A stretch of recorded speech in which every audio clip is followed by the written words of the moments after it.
Hi, Rob Brown here with you on this Monday morning. It is Coffee. August 12th, already August 12th. The month's just flying What? by. How many Look, days great till show. football? How many Yeah, days? 19 days until football.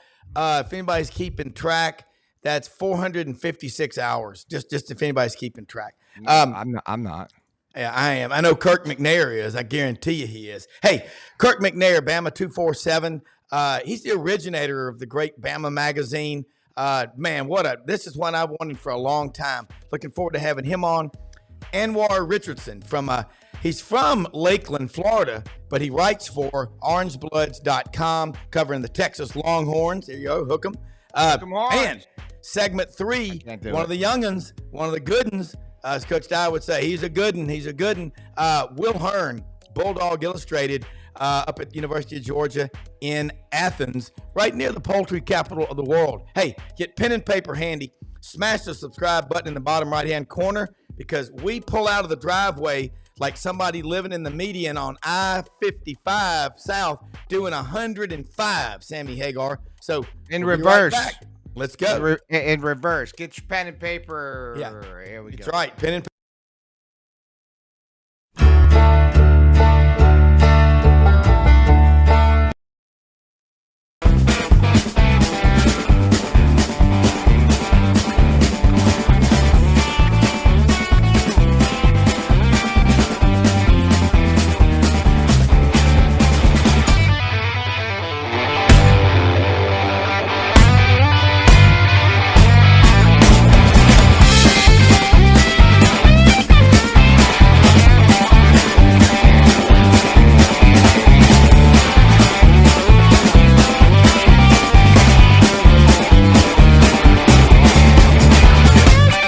Sidelines with Rob Brown. Talk sporty to me.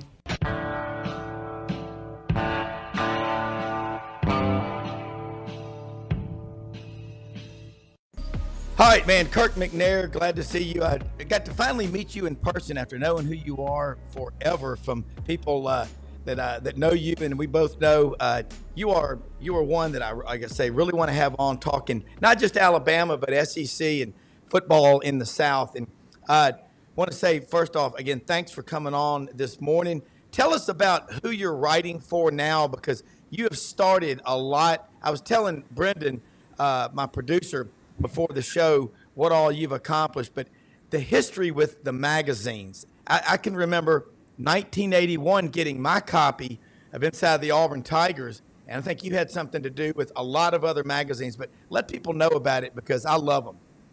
Well, I appreciate that. I'd been, sports information director at Alabama, and I thought I could do something with a magazine. And so I started Bama Magazine. And you mentioned the Auburn Tigers. Pat Dye had been a friend of mine forever. And he'd gotten the head job at Auburn, and he wanted a Bama Magazine type at Auburn. So I went down there and started one there with Mark Murphy, hired him. And Mark did a great job. He's retired now, and I'm still working. So, but after then I went into cahoots with a lot of other people over the years, and Fox Sports ended up owning the magazine and giving me a long-term contract to run it. And then they decided to close down all their magazines, telling me that if they were all like mine, they would have kept them. But they decided.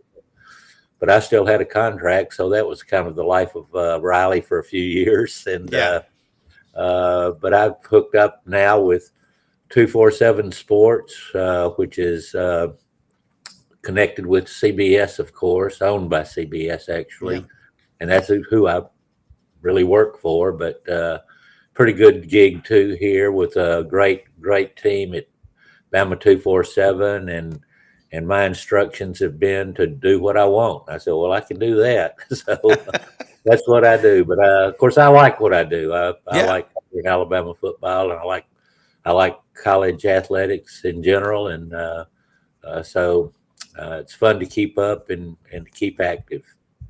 Absolutely. And that's what Philip Marshall was on about 2 or 3 weeks ago with us. And he said the same thing. And I know you know Philip. And as a lifelong, obviously, Auburn grad, but I have so many Bama friends. My oldest daughter's a Bama grad, Mallory. And it's just to me, reading, Kirk, it's like lifting weights with your brain. It never gets old writing. And I never get tired of reading what you will write or Philip will write or the great writers. And I hope we never lose that, because without the printed word, you don't absorb knowledge, not the same way. I don't know if I'm still connected or not. I got a little note You're up good. there. Okay, Yeah. good. Yeah. Yeah, I was a newspaper man for a while, and I was voracious reader of newspapers. And I subscribed to 3, and then one went away, then another went away, and now all 3 are gone, basically, although I can still read them online. But as far as holding a newspaper, reading it, I learned at my father's knees, more or less, to read baseball box scores. Just things like that were important to me. And the great writers, there's still good writers around on internet sites, but really great writers in the Southeastern Conference over the years, everywhere, really. That I not only grew up reading, but spent a lot of my lifetime knowing and being friends with, and I still am friends with some of them. But of course, way too many of them are gone now. That's what I hate about it, is you get the great ones and they can't stay forever, but you remember what they write.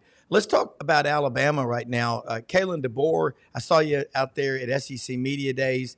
I thought he did a really good job. He's his own man, and you've seen replacements. When we all remember when Coach Bryant said, if I ever retire, I'll probably croak in 30 days. And in almost 30 days, he was gone. So it was like, wow. Ray Perkins comes in, takes down the tower. It was different time and everything. I thought Kalen DeBoer handled everything really well. And if you're 104-12, you must know what you're doing. What are your thoughts, and how do you size him up so far? Well, so far he's been everything you could ask for. First of all, very comfortable in following Nick Saban, which a lot of people would not be comfortable in that role. And I'll throw back to Ray Perkins, who was a friend of mine. And he told me one day after he had been gone from Alabama, gone to Tampa Bay, and we were playing golf actually, and something came up about playing golf together. And he said, if I'd have stayed at Alabama, I wouldn't be playing golf because I'd be dead. The pressure was that great. And wow. The board does not seem to be affected at all. Now, Saban is still around, but not like people may think, like looking over his shoulder or sitting in on staff meetings, something like that. Saban's doing his own thing, but he does have an office in Bryant-Denny Stadium, which is not where any of the football operations are in offices. There are offices over there, but I think that DeBoer's handled it great. I think Saban's handled it great by hands off, kind of. DeBoer reminds me very much of Gene Stallings. And by that, I mean, Stallings was unquestionably the boss. But he wasn't a raving rant. The guy who was calm, cool. He'd been in it a long time. And everyone knew he was the boss. You could tell that out on the field. And he went from place to place. He wasn't just, and I'm not being critical of Saban, don't get me wrong. Saban was with the defense in practice, with the defensive backs a great deal of the time.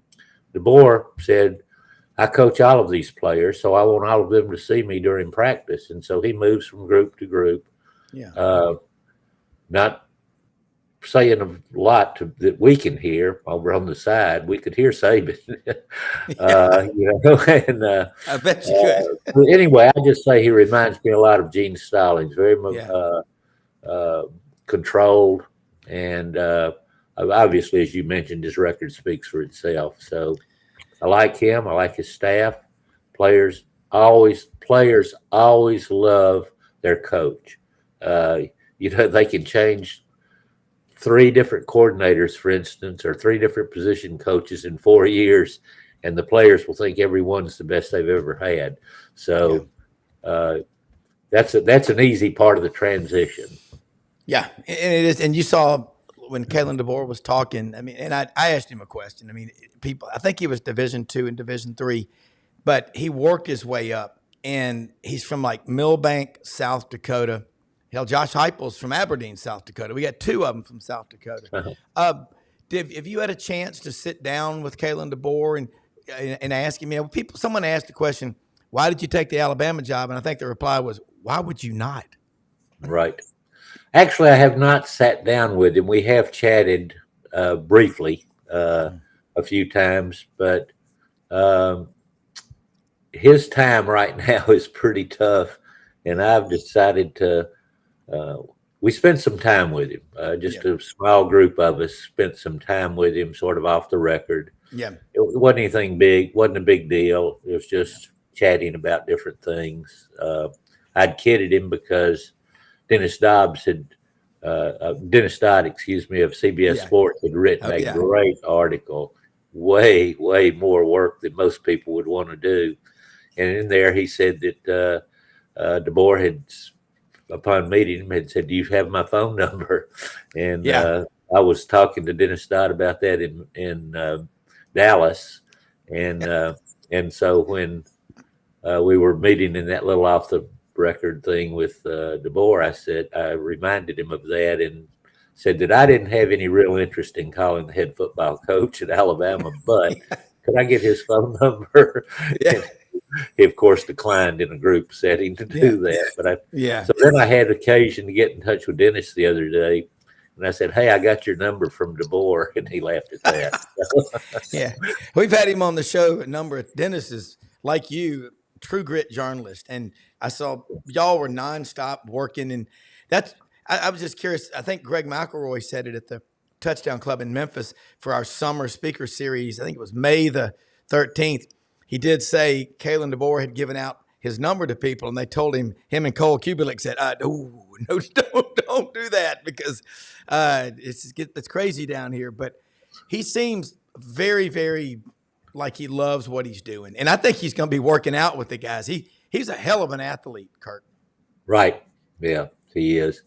Going back to that, Charlie McClendon at LSU had his number in the phone book. Anybody could call Charlie Mack. Oh, wow. I didn't know that. Yeah. Yeah. Well, Kirk, I'm sorry. I was just going to say, Brendan Martin, my father's buddy Martin, I've grown up Oh, yeah. in this space my whole life. And I tell stories where people think I'm crazy. I said, well, I remember the days of carrying this giant, computer looking thing that wasn't a computer with a headset, coupled to a phone, like, a hand phone. You put that on there, and I'd carry that for Dad into, the Nuggets game. We were in Denver, or Broncos, or whatever he was covering at the time. And then he'd see, his buddy, the security guard. "Oh, hey, Johnny, good to see you. I'll bring my son in today. It's no big deal. Oh, yeah, come on in, buddy." I'd sit at the table. It'd be Doug Moe, like over here at a Nuggets game, and I'd go in the locker room and I'd do all, those days are long gone, especially now working in the industry. And I try to, look, I'm 50. I try to explain to people it wasn't that long ago where things were a lot different. Now I cover University of Florida with my dad. We have Gatorbait magazine. And then obviously Rob and I are doing SEC sideline sports, but and Billy Napier being new at Florida, and we joke around. We said, well, Billy's the only guy that hasn't, talked to my dad in the last 37 years or 40 years of a, head football coach at University of Florida. So, just talk about how those days and the access and all these things are such a different deal, and how journalism and how we report on what we do now is so different. That's a good point. Well, I think there are a lot of things. First of all, you probably know Dave Sturt. I got Florida's coverage started with Dave back in the day. So we were things were much different, of course, and I think there was partly because you go back to who covered Alabama football when I was in sports information at Alabama newspapers. Alabama was putting in the wishbone prior to the 1971 season. Big secret. I'd take reporters out there. I'd say, you can't write anything about what you see. You can write about what Coach Bryant tells you after we get through. Never, ever a problem with that. No coach would trust today's media, bloggers, there's just too many kinds of media now to do that. So we just get very limited access at practice, and that's at Alabama. I know it's, from all accounts, it's the same way everywhere. Yeah. So that part, of course, is certainly different. I think the relationship between coaches and players, we used to have golf tournaments with the coaches preseason. Yeah. Things like that, a lot of people have, it comes up every year just about at the time of the moon landing, of the anniversary of the moon landing. I was at Coach Bryant's cabin along with other writers, and Coach Bryant and I sat on a sofa together and watched the moon landing on television. So I always win the battle of where were you when the man landed on the moon. Yeah. But so things were just different.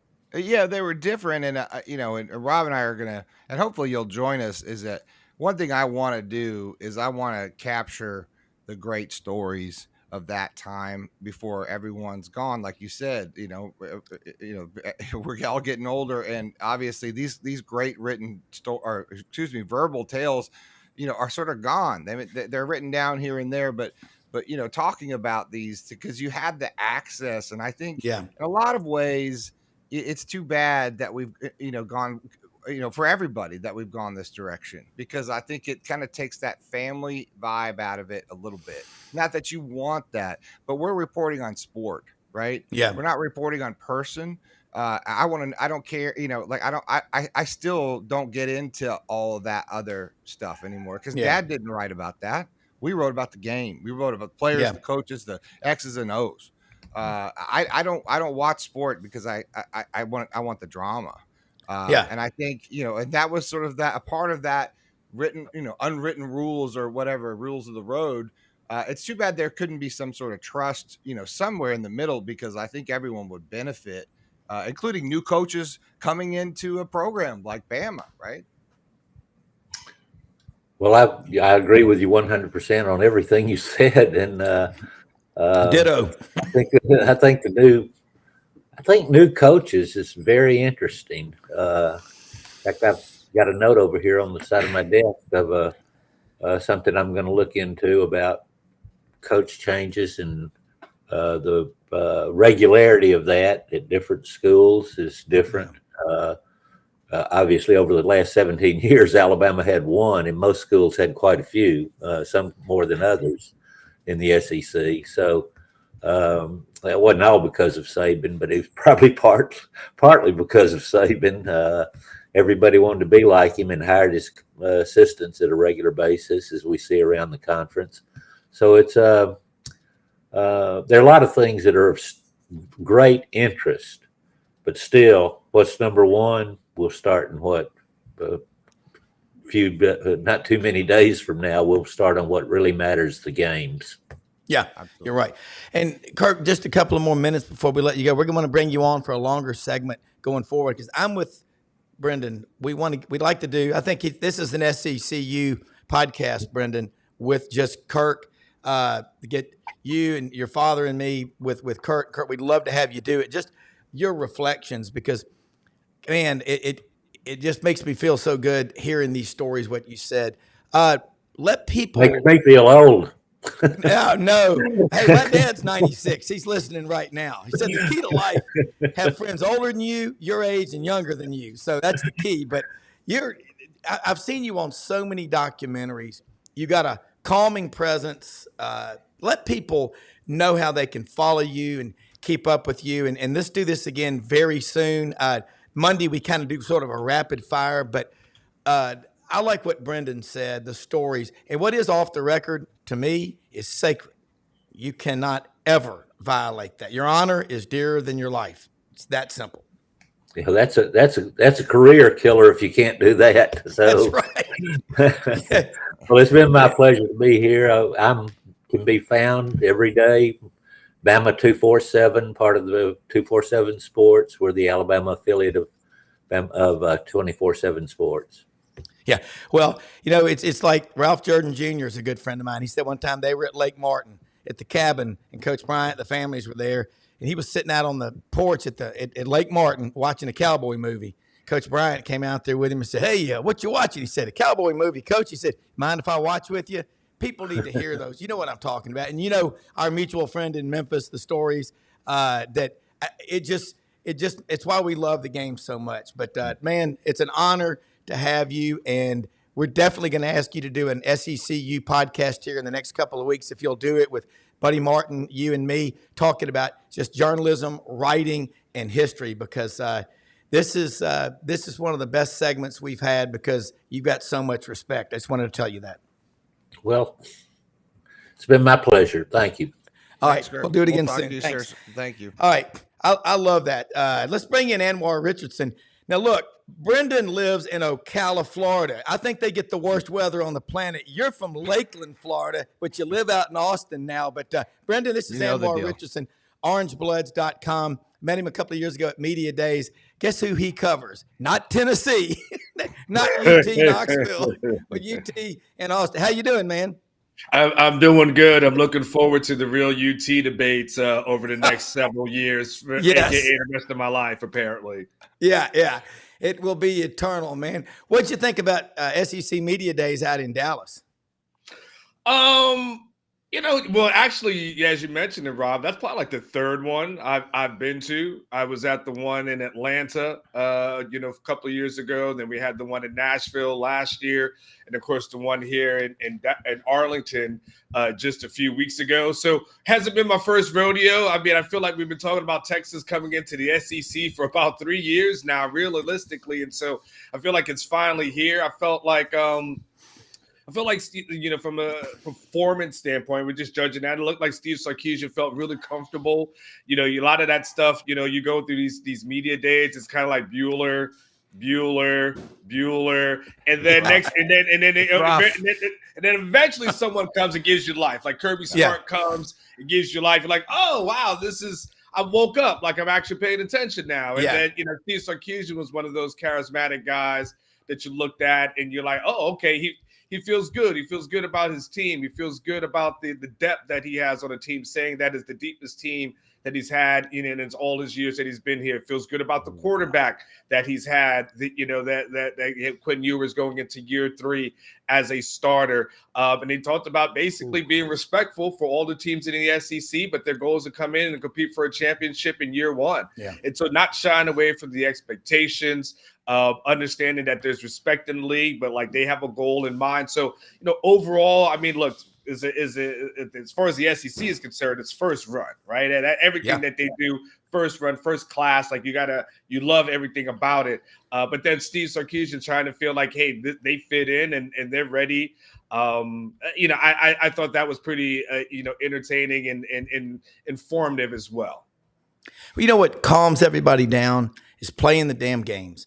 And it's all this hype about, I think the difference, anybody will know that knows football, and you do. We're talking with Anwar Richardson from orangebloods.com, covers Texas and college football, and it ain't the doing in life that's so bad and tough, it's the dreading. And just thinking about, okay, week in and week out. I've been to a few games in Austin. My friend Dave Cody always kept me informed, Channel 7 sports anchor out there, and he's watching right now out in Washington. They've been playing football a long time at the University of Texas. The DKR, I've been to games there. It's bigger and bigger and bigger. How excited is the Texas fan base about the games, especially the ones they've got in Austin with Georgia and Florida coming to town? Well, Cisco's can handle it. Well, I mean, they're definitely excited. I mean, look, it's easier to get up for a schedule when you see the Georgias coming to the world, or you see Florida coming, you see Kentucky coming. Like, it's easier to do that than to get excited about Baylor and TCU and Kansas States and Kansases and things to that effect. Like, because, when they say SEC, it just means more. Like, we understand that, right? So I think that there's definitely excitement level. See, what happened was when Texas and Texas A&M weren't playing each other anymore, they decided that, especially Chris Del Conte, but even before them, they said, like, how do we make the home games more exciting? And so they started branching out and started scheduling tougher competition because they wanted people to have something to be excited about, right? So that's why you saw LSU a few years ago. That's why you saw them, put Georgia on the schedule and Florida on the schedule. That's why there's a game at Michigan and a game at Ohio State, right? They started scheduling that to make it a more appealing home-at-home kind of series. Well, now, first of all, they don't have to do that anymore. Like I go back and forth with the administration. I'm like, okay, mission accomplished. Like, you've got SEC. Like, you don't need to keep scheduling all these killers outside of the conference. Now, slow down, slow your roll now. Yeah, like, calm down. Get your wins, stack them. You don't need to do what you were doing before. But as far as the anticipation level, look, I'm Rob and Brenda. I'm going to tell you that Texas fans feel like that this team and this program is ready. When you go on the road to Tuscaloosa and you beat that team by double digits in their own home, that makes you feel like this team is actually ready, for that competition that's out there. This is a program that, a couple of years ago, and I know Georgia will say, they didn't want to be there, but but Texas will say, hey, they beat Georgia in a Sugar Bowl. That obviously resulted in the infamous Texas is back, we're back kind of thing that's been hanging over them for a while. And even that fantastic LSU team that we just saw with Joe Burrow, that's a Texas team that went toe-to-toe with them, gave them every goal as much as they could. So they don't go into this thing thinking to themselves like, woe is me, how do they handle it? And Steve Sarkisian's been building from day one since he's gotten there, building guys in the trenches on the offensive line, defensive line, making sure they bring in skill position guys. And again, this is a program that put 11 guys in the NFL as far as the draft is concerned back in April. So the talent level's there. And when Stark says, hey, I feel like we're deeper and more talented than we've been in all those years, Texas fans feel really good about it. Yeah. Well, one thing, for sure, is the talent level's gone way up. You're right. Well, I was we do a podcast on our YouTube channel. We do several podcasts. One of them is with Buddy Martin and Urban Meyer called Best Fridays in Football, and we're coming on more, creating a little SEC network here of media folks and players and former coaches and things like that. But it's interesting, going to SEC media days and seeing the inclusion of like this new two teams, right? I was there with Rob, and seeing Sark walk up the escalator. I like the swagger, right? I'm a Colorado guy. I grew up in Colorado. Most of my life's there, so I've grown up around Texas football. I've grown up around a lot of these things. I think there's always somewhere in the middle, right? Urban Meyer always says the best recruits in the world. He said, I always go to Texas. High school football in Texas is a big deal, right? And that's very much so a part of what the SEC is about. Is high school football has always been a part of that. Could you just touch on that a little bit about the talent level that comes out of the state of Texas on a regular is pretty intense. Yeah, I mean, there are a lot of recruiting hotbeds, right? Florida obviously is a recruiting hotbed that's there. There's that parts of Georgia that are obviously recruiting hotbeds, Texas, and of course California. But the course in Texas, there's a ton of talent out there, and everyone's regional. So, again, I'm a Florida guy. I live in Texas, so I can say like it's really good. But they've got a lot of growth. They got a development. I feel like a lot of places though, they've got their everyone's got speed trainers, receiver trainers, defensive tackle trainers, offensive line trainers. But this is a place that teams go into. Oregon has been dipping and coming in here and bringing guys and getting them out of here. Ohio State has done that. Alabama has done that as well. This is Missouri, by the way, has found a way into Texas. Look at DJ Lagway. He's exited the state to go into Florida, and obviously he's a big Gator. But does that starts to water down a little bit? I guess that's my point. Yeah, but the thing is, it's hard. The thing is, Brendan, it's hard to be regionalized, and it's hard to put walls up in your state the way that we're used to, because you have kids nowadays that travel all the time for 7-on-7, right? They take unofficial visits, sometimes in middle school, but they're taking unofficial visits from the time they're freshmen, and they're traveling all across the country. And of course, they've got the internet and things to that effect where they see different programs. So it becomes, their world is so much bigger. Like when we grew up and you were in your state, that's what you wanted to do. You wanted to play for your state school, one of the big ones. Wherever you were, there's usually was 2 big ones, maybe 3, depending on the size of your state, and that's where you want to go. These kids now, by the time they're juniors and seniors, they literally have traveled the country. And so the whole thought process of, well, I just want to go to Texas. Well, damn, I've been to Oregon 3 or 4 times, and I kind of like this. The thought process that I want to stay here in the state of Florida, but I have traveled to Georgia and Alabama and all these other places. So it's hard. Like, yes, you're right. Texas has a lot of talent, but to say that the University of Texas or even Texas A&M could put walls around everybody else, the way that thing used to happen, like with the Mac Brown era, I feel like those days are gone, because it's expanded throughout our nation, and kids just aren't marketized and just centralized the way they used to. That's a really good point. I just think it's going to be, I guess this is part of the hype and the excitement of all of this, like this inclusion of everybody. I wanted to switch gears a little bit, talk a little more X's and O's. One of the first things Oklahoma did when the announcement came earlier this year about 16 teams is they went to work on getting bigger on the line of scrimmage, picking up some like 6 or 7 guys in the portal.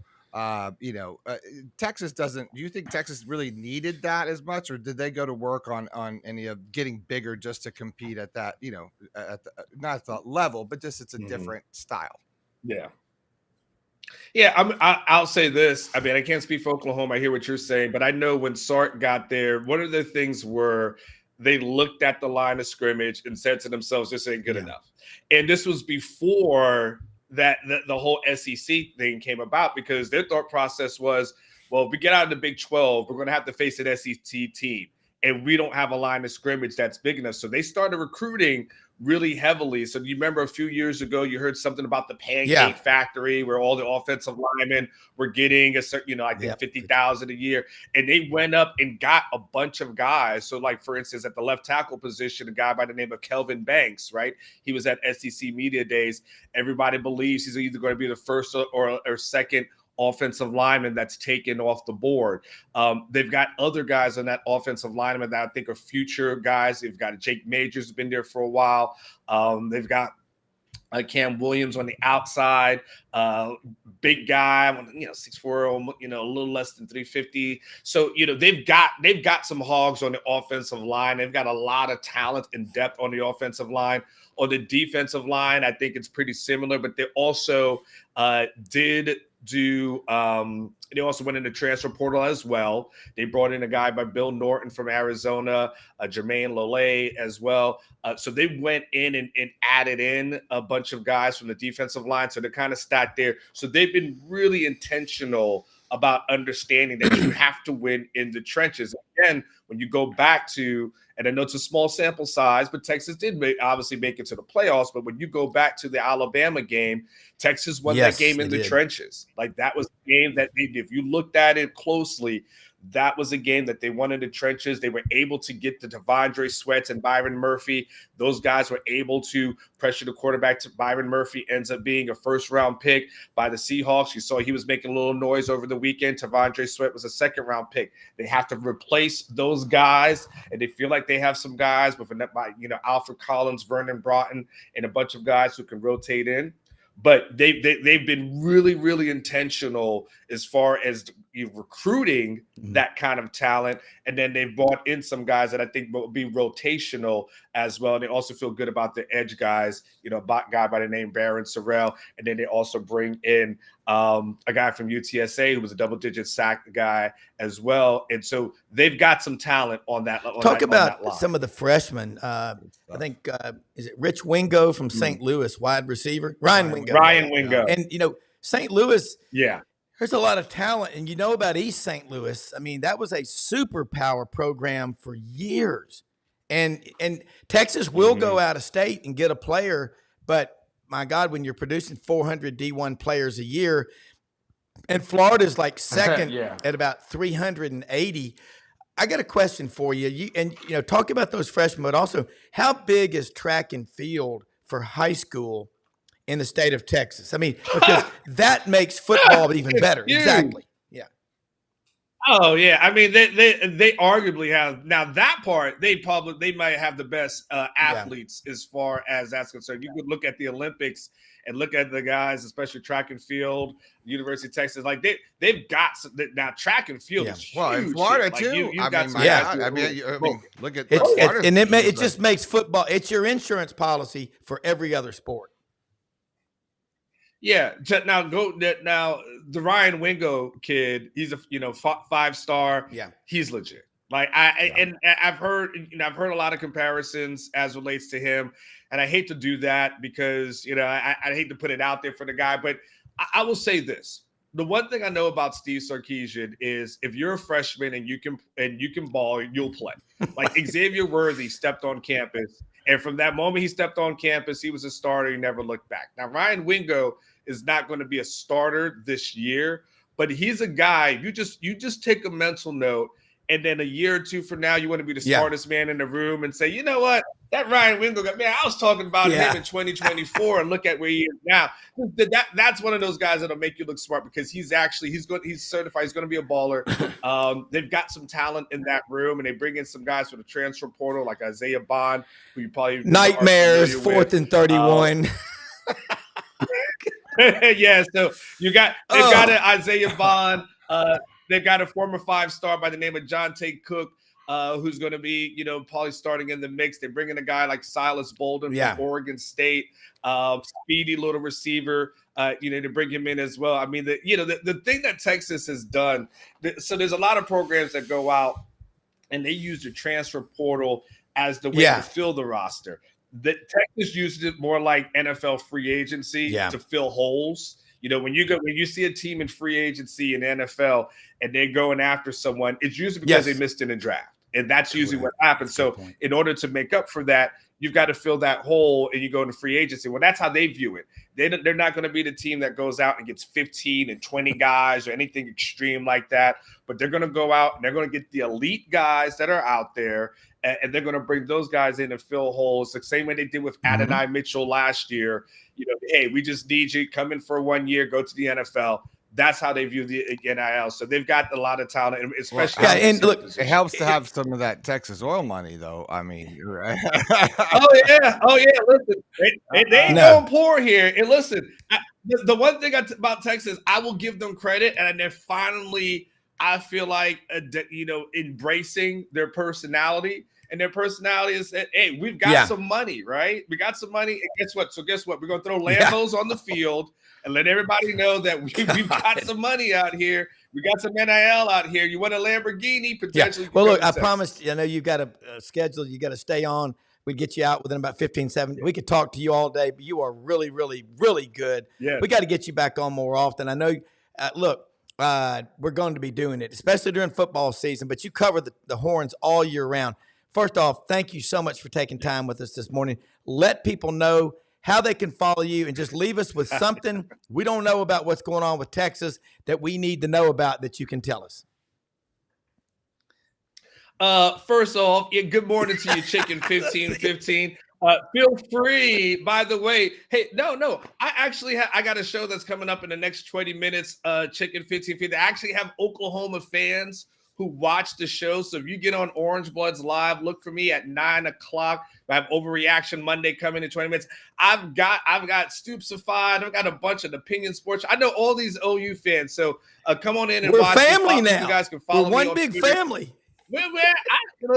Listen, in-laws and outlaws, it don't matter.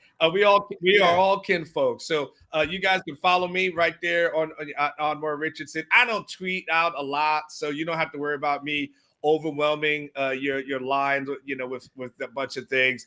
I'm always around. Are you guys in need anything? Are you You're in Austin. I'm in Austin. He's in the capital city, my friend. Okay. What's going on with the fighting belts behind you? I just want to know.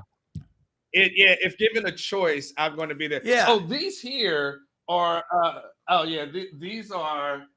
I can't take them off. Those are fantasy football. I was wondering if you were a wrestler at one point in your life. If you knew plow. I love that. No. Those are my fantasy football championships, and I just won another one last year. Wow. So I've yet to order that one. I actually won, and I actually retired from the league because I said I never dominated. By the way, did you see this? Texas still has their stadium named after a Sooner. Remember, Darrell K. Royal went to Oklahoma. Pat Dye Field played at Georgia. Vince Dooley played at Auburn. I mean, that's the SEC. Anwar, thank you. Have an awesome day. I thought you were a reigning heavyweight champion, and you are. Man, have you seen me? Well, I wasn't going to talk smack. I wasn't going to talk smack as he's got 3 fighting belts. He's going to kick my ass. No, but I can sure whoop your ass in some fantasy. I'm sure you can. I pay homage to the whole thing. So we're going to have fun. Anwar, you're great. Hey, we're going to have fun with y'all. And Anwar, thank you. Orangebloods.com, Anwar Richards. Heard you on Chuck Oliver last week. Yeah, love it. He's going to be on let's now. bring in Will Hearn. Will, there we are. Got that camera going right now. Got the hamster spinning that wheel to get that power going. Will, Bulldog Illustrated. That's BULLDAWG. And as they say in the country, W. Is that a W? It's W. How are you there, son? I'm doing well. How are y'all? Good. We're talking a little SEC football right now. We've been talking Kirk McNair, Bama 247, Anwar Richardson, orangebloods.com, hook 'em horns. Now, hunker down, you dogs. 1 minute and 7 seconds, 93 seconds to go. Dogs have got to go the length of the field. Larry Munson, your dad grew up in Monroe, Georgia? Yes, sir. Listening to Larry Munson and Lauren Smith. You know the history of Georgia. You are in school there now, writing for Bulldog Illustrated. What's going on in practice right now? What limited views you have, but you've got sources and stuff. What can you tell the free world about the Dogs, who are going to go for a 4th straight undefeated regular season this year? So I'll go ahead and start off. I'll say I've been to 3 practices so far, or I guess 1 practice and 2 media, interview sessions. They've had the offensive coordinator, defensive coordinator, and co-defensive coordinator, and the tight ends coach. And most of the stuff, it's pretty political. It feels like with all those interviews, everyone pretty much says the same thing. Everyone's doing well for the most part. You know how it is. Yeah. But then the 15-minute practice viewing period I had the chance to go to, it's Kirby just, you're a sorry, Butterfingers candidate of the day. He said that was the one that stood out to me. I think, it seems like it's going well. I didn't notice any too major looking injuries. I know Smile Munden has been somewhat limited. The big news, I think, was that Branson Robinson, the running back, is back, and he is fully good to go to practice with no limitations during fall camp, which is really big after what he was dealing with. That's really what stood out to me so far. Looking at Georgia from last year to this year, what are the pressing concerns on the offensive or defensive lines, if any? I would say just from an outsider standpoint, I didn't really cover the sport for anyone last year, but just the defensive line has got to step it up. And that was one point that Kirby made in his opening press conference, was talking about these young guys got to step up. We've got a lot of experience, but we've got to get better at putting pressure on the quarterback. I think everyone that watched the SEC championship knows that was a weak link for Georgia. Yeah. That's why Jalen Milroe was able to run around everywhere, scramble, do whatever he needed to do. And I think that's the main concern. Offense, I really don't see one yet. I think it's going to take a little bit to watch. Obviously, Brock Bowers is gone, but I think the strong point is the defensive line. There's a lot of young defensive backs out there, but I'm not too worried about that. just because a lot of them have seen the field with injuries and everything last year. And then guys historically play better in their second year, as anyone who watches the sport knows. And especially at Georgia, guys like Keely Ringo, just any Tyson Campbell, anyone off the top of your head plays better. And I'm excited for a lot of those guys that came back. You open up August 31st, Mercedes-Benz Stadium against Clemson. Clemson is not what they were 3 or 4 years ago. Cade Klubnik's quarterback came in out of Austin, South Lake Carroll, as a 5-star quarterback. Last year, he has 28 touchdowns, 9 picks. Those are not bad numbers, but you expect more out of that guy. What concerns you most about Clemson in this first game? Because Georgia's got to go play at Alabama in late September, and then they've got to play, at Ole Miss and at Texas. And this is a line of scrimmage league. And if you can't get those issues shored up soon, it'll be all on Carson Beck, and you don't want that to happen. I really think that this game, which this is a terrible way to look at it, but I really feel like it could either be another one of those 2021 games where it's 10-3, or it could be like an Oregon kickoff game where we somehow go out there, Georgia somehow goes out there and wins 49-3. Yes. I've seen everyone on every side of the board, most major guys that I've seen report on this game think that Georgia's going to cover the spread and will dominate, but you always know, new team, new players, something could go wrong. I just think as long as everyone stays healthy, I'm not too terribly worried about at least winning the game. Like you said, Cade Klubnik, I remember I went to his first ever game he got snaps in. I believe it was against Georgia Tech in the Benz. And he looked really good in that game. And I haven't had too many other opportunities to watch him since then. But obviously, 5-star, he's got the talent. He can make something happen for sure. Well, you look at the SEC as a whole. You had Texas coming in and Oklahoma. And in 2017, Georgia played Oklahoma in the Rose Bowl. Great run around left end by Sony Michel out of Fort Lauderdale to get that win to play Bama for the national championship. What is considered acceptable? What's the minimum losses you think Georgia can endure this year and still be in the playoff? Which means you got a chance to win the national championship. Because right now Georgia's number 1 in the country. They got a tough schedule, but so does everybody else. I definitely think that you can't have more than 2. I think any SEC team that goes through the schedules that they're going through right now and has 2 or less losses should be in the playoff. And I also think that leaves more opportunity for things like what happened to FSU last year, where you think you deserve it. Most of the college football world thinks you deserve it, but still get left out, which is the thing that kind of stinks about a 12-team playoff, just because I feel like there's more room for that sort of complaining. Last year it was Georgia, FSU both thought they had an argument to get in. This year it could be 4 teams that are just outside of it that think they have an argument to get in.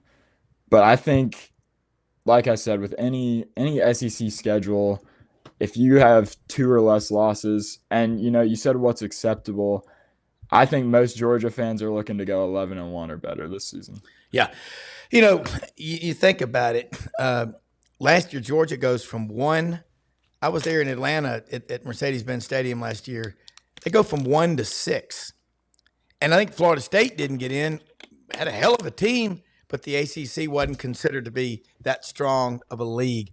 Let me say something real quick about our sponsors. Bottom line, Exo Armor. They are based in Auburn with a national and global reach. They make the non-invasive pads, braces, and casts. You're going to be hearing a lot about them going forward. That's the QR code. If you're a high school coach anywhere for any sport, click that QR code. Sarah Cooley out in the marketing department, they will do a complete demonstration for you and walk you through it. It's using 3D printers. to print the pads. You can have a player literally injured in the first quarter of a game, and then by third quarter, kickoff of the second half, a brace has already been produced, and that player's back in the game. Exo Armor, proud to have them as a sponsor of Sidelines. Again, click on that QR code, and all you coaches out there, this is a game changer. Okay, Exo Armor. Will, when you look at it, you think about what's going on in college football right now. You're in school at the University of Georgia. Do the students there, I know there's a lot of kids from Atlanta, which means they're from everywhere. Do they know the history of Georgia in the Southeastern Conference like you do? I know you do because I know your dad. Yeah, I think a lot of people do. It's really, I feel like it's hit or miss. You either know a lot of it or you really know nothing. I've got some buddies that, one of my best friends that also writes for Bulldog Illustrated, he knows probably more than I do, honestly. And then I've got guys that I'll say something and they'll that I think is pretty common to know, and they'll be just, I don't know. I think it's just very hit or miss. It's a lot of the South Georgia guys know it, and a lot of more North Georgia guys don't as much. Yeah. All right. We got a lot of Florida fans on here. We got an SEC Sideline Sports Network and SECU, the Buddy Martin Show, Best Fridays in Football with Urban Meyer and Buddy Martin and Brendan Martin. Georgia, Florida. I got to get your thoughts on this. Would you want that home and home, or do you like it being in Jacksonville? You've been once or twice, and I'm going to say it. World's largest outdoor cocktail party. I don't drink the Kool-Aid. We ain't PC. The First Amendment, free speech, is alive and well on Sidelines. Feel free to walk around. Will, I'm old enough to remember back in the 70s, you'd be flying on a plane. There was an ashtray at every seat. People would be smoking and drinking martinis. That's just the way it was. And you know what? We made it. I think I really would like to see if they could somehow schedule it to where it's a home away Jacksonville type game, sort of hype up the cocktail party, make it every 3 years instead. And I feel like that would bring so much more to it, while also allowing for such a deep rivalry to take place in each school's campus. Wow. Well, it's a series of streaks. I mean, Steve Spurrier was 11-1 against Georgia. Right now, Georgia's on top. But it's all that said, it's a great rivalry. And you got Texas and OU at the Red River Classic, Texas State Fair, which lasts for like a month. And if it can be fried, it is for sale at the Texas State Fair. And they got this 70-foot cow named Big Tex. Howdy, folks. Welcome to the Texas State Fair. Try our new delicious entree, deep fried butter. I'm not kidding you. They have deep fried sticks of butter. I don't recommend it. All right, ask you this. Running back position, wide receiver position at Georgia. Okay, which room's deeper? I think at this point, I'd have to go with wide receiver. The running back room at Georgia this year is absolutely incredible, but 3 guys that'll get playing time are in their first year. So I think that's what does it, because the wide receiver room, we've got 3 guys that have transferred in, playing their 2nd, 3rd, 4th, 5th season even. And then along with Dominic Lovett, we know what happened with Ra Thomas. He's not there anymore. Yeah. But that just gives more of an opportunity I think this is one of the best wide receiver rooms that we'll see under Kirby Smart, personally. I think Colby Young is going to be electric. And then with the way Georgia uses the tight end position, and most teams do in college football now, I'd pretty much add those guys into wide receiver with Lawson Lucky. I found out last time I was on the show, I said Benjamin Urisic. I said it Urosek. And Todd Hartley corrected the entire media the other day. So got to get that right now. And then Oscar Delp, I really think that this is one of the deepest rooms. And all these running backs, a lot of them are pass catching backs. So I think things are shaping up for Carson Beck to have a pretty good season. Yeah, he's a Jacksonville native. All right, got some questions on here. A lot of these folks, he's too young to have an opinion on the cocktail party. That is an awesome environment. What is your dad, a lifelong Georgia Dog? Does he like Jacksonville, or does he want a home and home? That's really a great question. I'll have to talk to him about it. I don't know how many times. I don't think he's been to that game in a long time. I actually haven't ever been. I've been down there, but I guess I am sort of too young then. I'll agree with well, we're not criticizing. It was just this is Perry Mason saying this. Yeah, no. I saw Central Florida. And I agree with the fact that I don't quite understand how deep it is at or in Jacksonville, but I do understand how deep it is in each environment. So that's why I made the argument for the three-way series. Yeah. But, I have never been. My dad hasn't been since I've been born. And I would argue that what I said with the 3 in a row would probably be along the lines where he agrees. But at the same time, with how Jacksonville's doing their stadium renovations, I wouldn't hate it as much to just keep it there, because that stadium is going to be incredible once it's done. And that's sort of one of the main harps on the game right now, is that the Jacksonville Stadium just isn't the greatest. Yeah. Well, I agree. I don't really like going to Jacksonville and going to that game. It's not. Logistically, it's always been sort of a nightmare. Well, you got to think about. You've heard Larry Munson, I'm sure, Will, and that the famous 1980 "Run, Lindsey, Run" when he goes, "Man, all those dog people up there in Jekyll Island and St. Simon's have those condos for a week. Man, there's some property going to be destroyed tonight. I broke my chair that they're going to have to rebuild the stadium. I collapsed. Nothing I could do. It fell apart.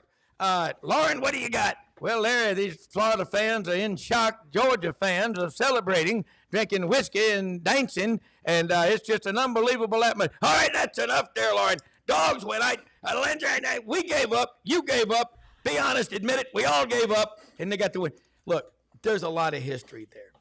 And I'm not going to be a hypocrite and say, Auburn and Alabama used to play in Birmingham, and it was a neutral site. Yeah, and I'm 7 feet tall. It wasn't. But they both moved their games away. But that is a cool game. And it will. Do yourself a favor. Make it a priority this year to go to Jacksonville and see that. Because you never know. Your first job out of college as a writer might be for the Gainesville Sun. No, I'm saying I think you will love going down there and seeing that. You strike me. You're very smart. We got you on here, and I'll tell you why. Because you're young and you don't think like everybody else on this show. Go watch this podcast today when you get a chance, called 1,000 Casts. It's Bill Ackman, a hedge fund manager, and Oliver, the fly fishing guide. And he has a line in there. He brings this guy up from Patagonia to work in New York at Green Square for his hedge fund, which is billions of dollars. And he says, "The reason I hired you is because you're not like all these other guys that went to Ivy League schools. You think differently." And so I will say this. The more you know about the history, the traditions, and the heroes, it's better. All right, Will, we're going to wrap it up here right now. Bulldog Illustrated, get you back on. You're a pro. What's that in the background, by the way, behind you? Is that a dog? It might be a little back-to-back national championship flag.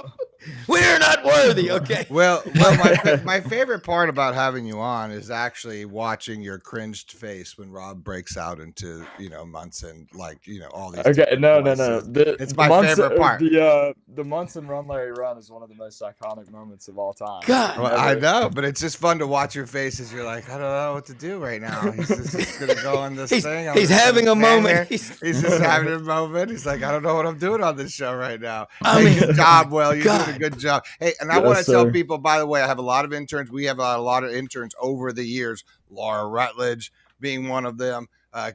Many people have passed through the Buddy Martin and Brendan Martin school of hard knocks when it comes to this stuff. But I will always say this when it comes to college football, and remember this: you have the beat of the athlete more than anybody or any one of us does. It doesn't mean you have to report on them and lose your credential, but you certainly get to see them on campus. You get a vibe for what they're doing. Trust that and go with that, and use your journalistic, integrity, but also,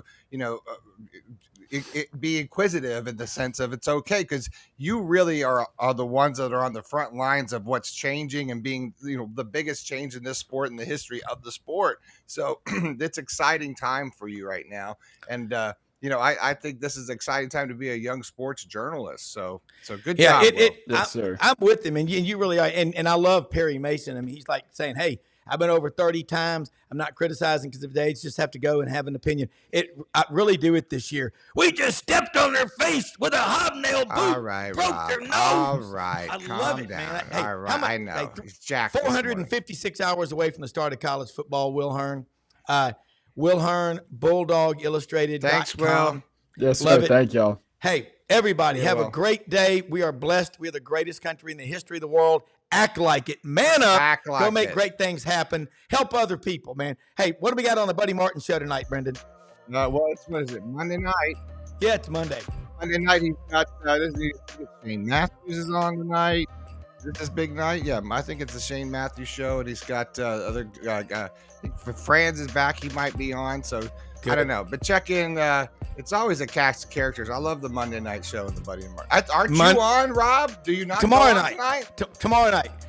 Tonight is Monday Night Wrestling. I can't. Tuesday nights are taco. Tuesday nights I can't go. Okay, I'm going. It's a taco Tuesday night for me. I tell your friends, family, and say your prayers for our friends out in Oklahoma. Chris Plank, Tyler McComas, KRBF Radio, The Plank Show. 8 inches of rain, more on the way. It looks like. Hey. Anytime you got something happening. And if you know anything about bumblebees or bees in my house, just come and extract them for free because you get free bees. So I'm offering free bees. That's right. Another story. Beware. My saga. Beware, my saga. Brendan. Yeah, beware, my saga. Oh, and wait for our announcement that we're gonna have about going on the road. Oh soon. Yeah, we're gonna have some fun road trips. We're coming to your town. Funky around here. It's going to get super funky. All right. I'll talk to you guys tomorrow. Bye. Man, we got a great one. See you tomorrow. Oh, my God. You scare me.